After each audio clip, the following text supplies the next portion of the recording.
好，接下來我們要來特別關心到是川普又不開心了，搶錢搶橋，現在還要生吞加拿大。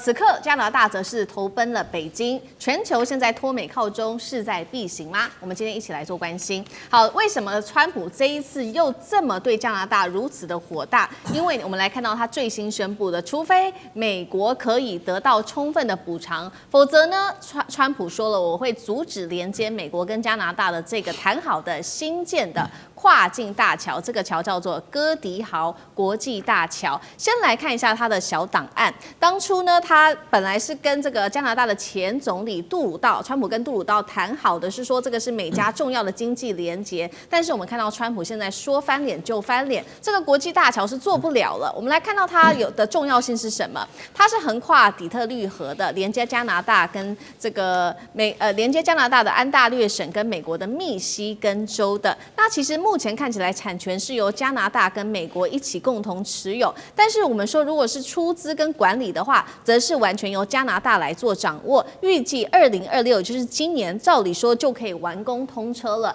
但是現在川普反悔了，他還翻臉就翻臉，要求加拿大說你要交出一半的資產，否則就別想這個去做通車了。委員怎麼看？現在這個連這個大橋都被他拿來當做籌碼了嗎？对，我那時候在美國念碩士跟博士的時候是在 Ohio State 哦，所以 Ohio 的上面就是 Michigan 嘛。那我記得我們那時候同學在放假的時候常常去加拿大玩哦。那麼去加拿大不外乎是2條路線，一條就是直接從 Detroit 進加拿大哦。那麼另外一條，如果你要去尼加拉瓜瀑布的話，你就要從紐約州的 Buffalo 進加拿大，這2個不同的路線。所以其實我們是很頻繁的從這個底特律進入加拿大的，他們的往來是很頻繁的。那各位都知道，底特律是美國的這個汽車重鎮哦，就是當時我在念書的時候，我記得我念材料工程，我們的合作的這個案子都是美國3大汽車廠的案子哦。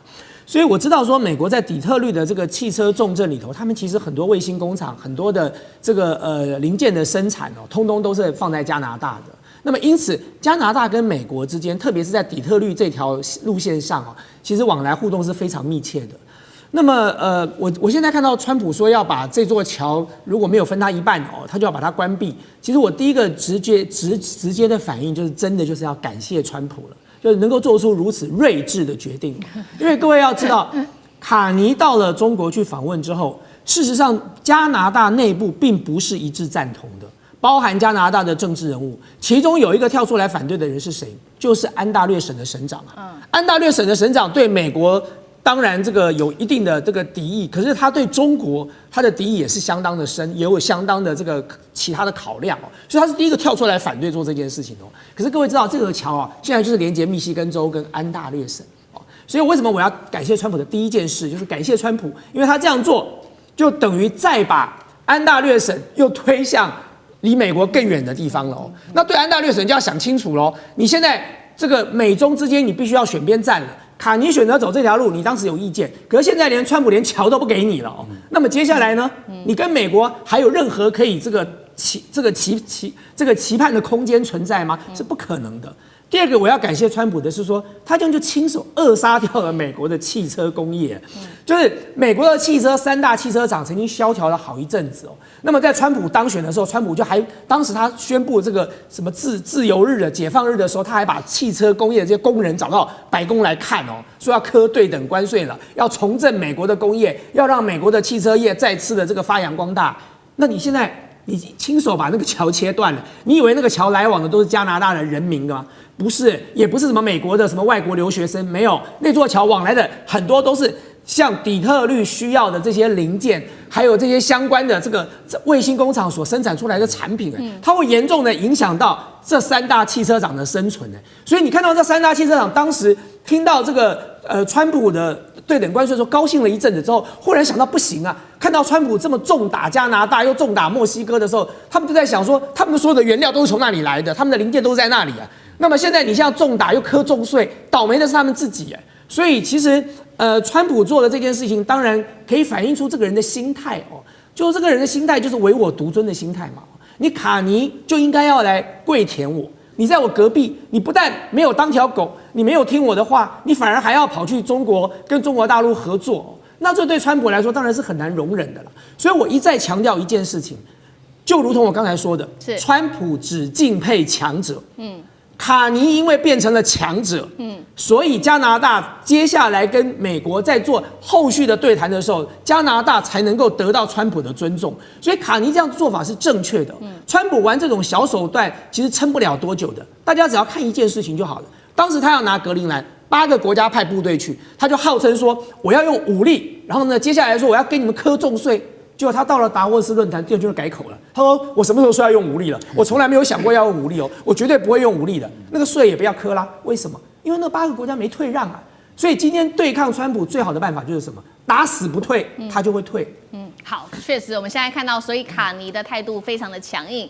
之外，他針對川普的態度非常強硬之外，他現在也找到了另外一個方法就是全面的跟中国大陸來加強合作。那尤其是在經貿上面的合作，中加關係可以說現在是正式的完全破冰了嗎？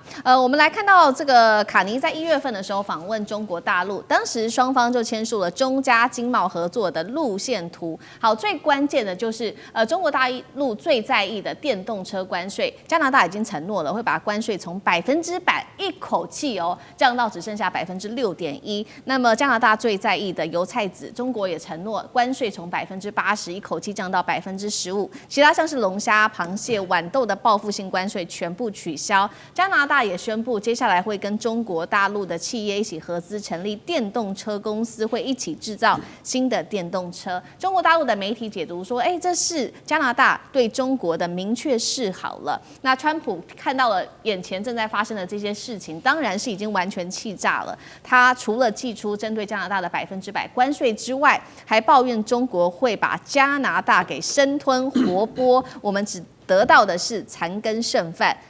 縣長怎麼看這個情勢？我記得川普2.01上來的時候，他說他要這個拿下格陵蘭，加拿大會變成他的51州，他要收回巴拿馬。你覺得他都在胡說八道？可是他開始做到今天，你會發現他真的是在這麼想，在這麼做的。那你現在想說，人家加拿大是一個國家，就併入你51州啊？怎麼可能呢？但是我後來想想，真的是有可能的。為什麼呢？第一個，這個美國現在把它所有重心就擺在這個南美這個西半球這裡，它會施以很大的力量。第二個，往往這些叫做主權歸誰哦，那個高層的政治人物是很強烈的，絕不會，底層的人民不見得這樣想。好比說加拿大有一個人民族叫做加拿大民族嗎？沒有啊，他跟美國是一樣的，從英國這樣移過來，所以他跟美國是親兄弟，你知道？第二個，美國是不是非常強大的？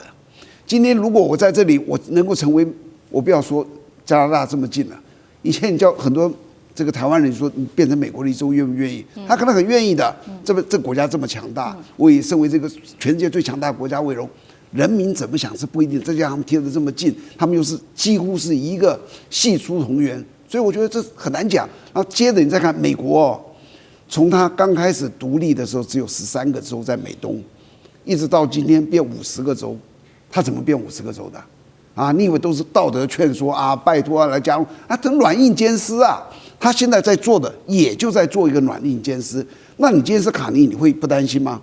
我會很擔心的，因為我覺得他真的是想要這樣去做，而且他真的逼下去，他用各種的軟硬的手段來逼着你。最後基層的人民可能會覺得，我們其實加入美國也不錯啊。對，一個公投可能就翻盤了，你知道吧？所以他現在拼了命的想要找全世界第2大的叫做中國來合作。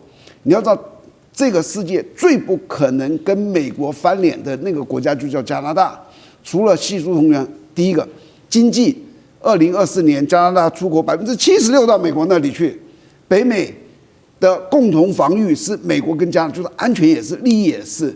但是他現在說答應這個叫做電動車，我一看到這個，我可以告訴你，美國會非常緊張，因為中國的電動車太有優勢了，CPI值太高了，所以美國就是不准進嘛，或者抽這麼高。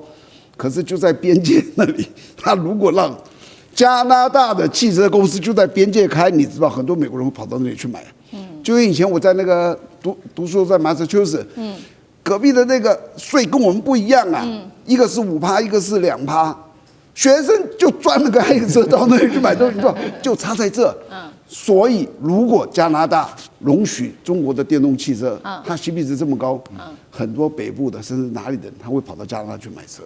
所以這對美國影響大不大？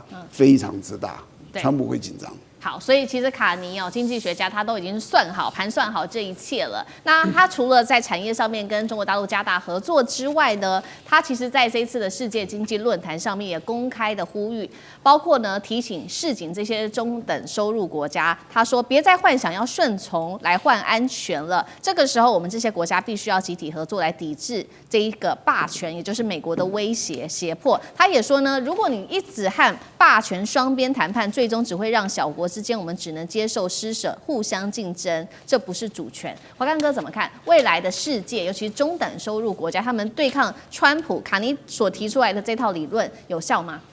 卡尼當過加拿大央行的行長，也當過英國央行的行長。這一篇在世界經濟論壇的演說，你知道幕僚說那個總理，我們幫你擬好了初步，他說不用，我自己寫。你知道他這篇文章有多長嗎？這篇文章大概有5000字，5000字，英文的5000字，他自己寫的。是。他的重點在哪裡？就是說，你絕對不要以為你有霸權可以依附，你就得到了安全。他沒有講加拿大今天的下場，他沒有講這句話，他只是告訴所有參加這個論壇的123個國家，他講他的感受給你聽。他特別還舉一個例子。那個例子是什麼？那個例子是1968年，蘇聯坦克開進了布拉格，也就是捷克首都。10年之後，因為那次事件叫布拉格之春嘛。10年之後，1978年，然後你知道他的捷克朋友說，他們在那個布拉格的街上都會看到人家掛上了什麼？掛上了一個就是一個標語，就是說。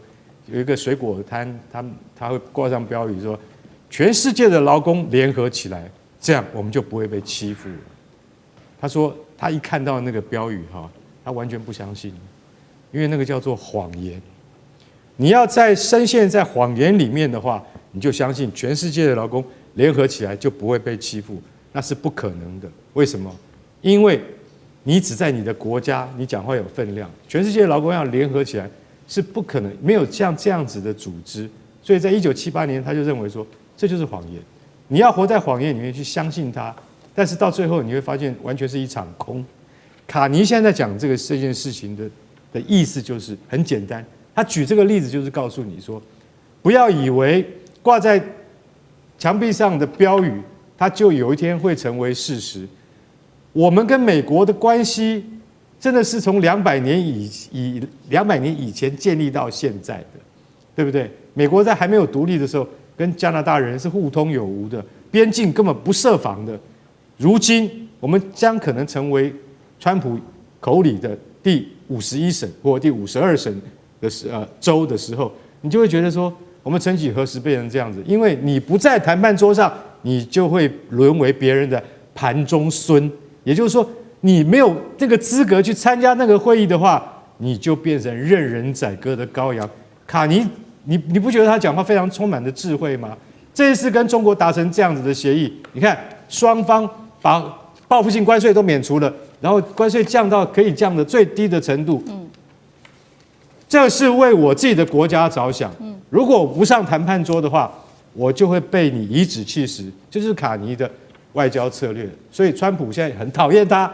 總有一天，他要想辦法來這個懲罰卡尼。但是我今天講一句實在話，如果他跟中國的關係能夠調整到一個非常順暢的地位的話，美國也會覺得加拿大這樣子做對美國其實是有利益的。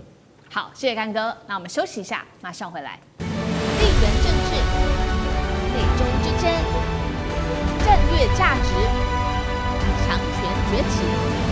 小國生存，現在與未來。